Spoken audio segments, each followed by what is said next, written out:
Mr. Danielson will be filming us today. So thank you for being here, Bruce. Please come forward. Thank you. They're fighting over it. I love it. Come forward. Good evening, Mayor, Council. Thank you for having me here tonight. My name is Tony Burke. I live at 804 North Caleb Avenue. I just want to really come with a message tonight that after the leadership and support of this mayor and council, also staff, and also Councilor Starr in our area, Adam Roach was a big part of helping us create a neighborhood association. So on Thursday night, we have officially become the Oakview Neighborhood Association. I was elected in as the president for that association. The vice president was Margie Smotherman. The secretary was Julie Locke, and the treasurer was Denise Meinert. So our purpose for the association is to come together to empower each other to be proud of our neighborhood and be active advocates for shaping its future and remembering its history. This will be done by being active in neighborhood matters such as land use, environmental protection, public services, consumer protection and safety, preservation of the historic and unique character of the community, to provide support in other matters of neighborhood concern, and to promote and participate in the civic life of the city. So again, I want to thank Mayor for your vision and Council for your vision on the importance of neighborhood associations, and certainly we look forward to continuing the conversation. Thank you. Tony, thank you as well. Thanks for your team stewardship. Appreciate it. Folks, anybody else want to engage the council? Welcome.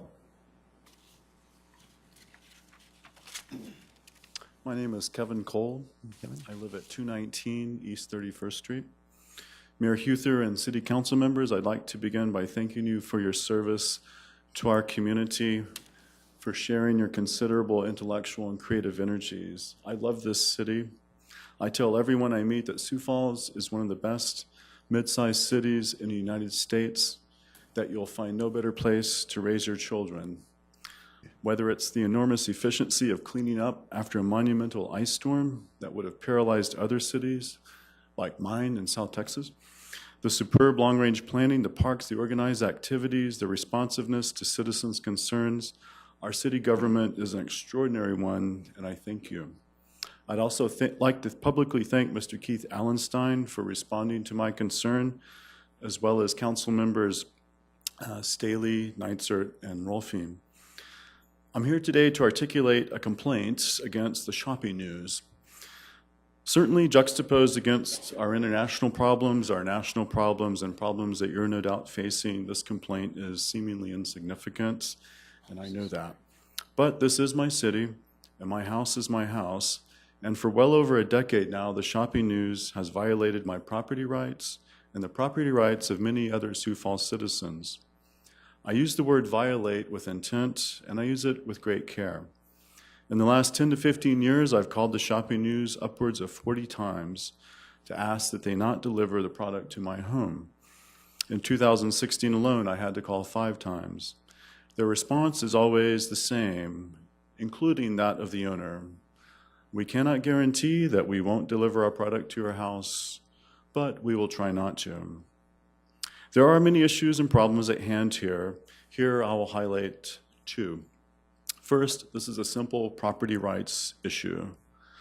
I don't want, and many other citizens don't want, their product on our property.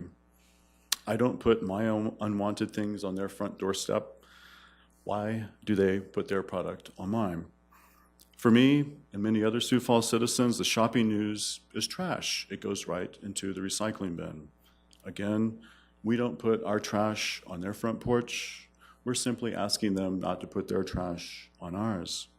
The second is a safety issue. Like you, I imagine, I am out of town quite a lot, both for work and for pleasure.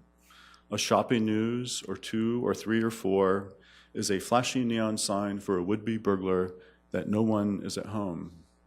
Let me give you an example of how frustrating all of this is. This last December, last month, early in the first week, I took the preemptive measure of calling the shopping news to tell them that I would be out of town for 2 weeks and begged and pleaded them not to deliver their product to my home. They gave me their rote response, "We'll try our best." Guess what was waiting for me when I returned? Not 1, but 2 shopping newses, one on my front porch and one on my garage door because I live on the corner of 31st and 2nd Avenue. The next day, I visited the shopping news in person and asked to speak to the owner. He did what his staff have done for a decade. He feigned concern, took down my name, and said, "We'll do our best." I said, I don't want your best. I want you not to litter my house with your trash. He said, we'll do our best.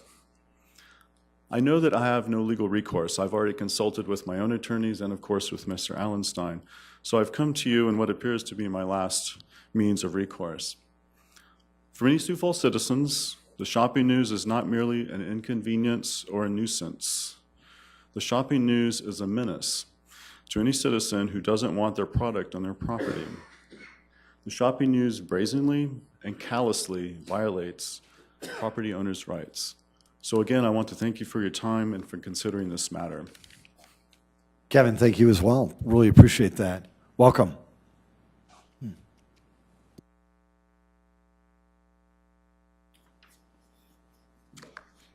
Hi, my name is Corey Johnson. I live at 5901 West 27th Street. I am the sales and marketing manager for the Sioux Falls Shopping News. So we've kind of been examining our procedure on how we handle issues that Kevin has brought to you guys. Sorry, I'm a little nervous. With that being said, we've had a procedure in place. We have a circulation manager. Obviously, that procedure is not working. Kevin has demonstrated that. So the owner, myself, our circulation manager, and Hosea Bennett, who is our operations manager, sat down on Monday, and we actually met and reviewed our current procedure. We've made some updates. One of those updates being a significant, on a second phone call, we have a person now that is on staff that is going to go to that house and double check the route to make sure that if a person has requested not only just to have the paper stopped, or if they've requested, why am I not getting my paper? We want to handle both issues because I know Kevin obviously doesn't view our paper as something that's good for the community, but we've been around since 1939, so a lot of other people have. I do have copies of our new procedure. I've highlighted what steps we've added. But I just want you guys to know we take it serious because we don't want, we've been a staple of this community. We don't want people like Kevin and several other residents of this community to frown upon seeing the shopping news. We want them to see it and think, oh, I can save some money. There's good deals in there. All the grocery stores use it. So I just wanted to come, let you guys know that we realize there is an issue. We've addressed it. We have a new plan in place, and we'd like to move forward. Corey, thank you. Appreciate it. Folks, did anybody else want to engage the council? Could you put your cookies down, please? Security, escort this gentleman out, please.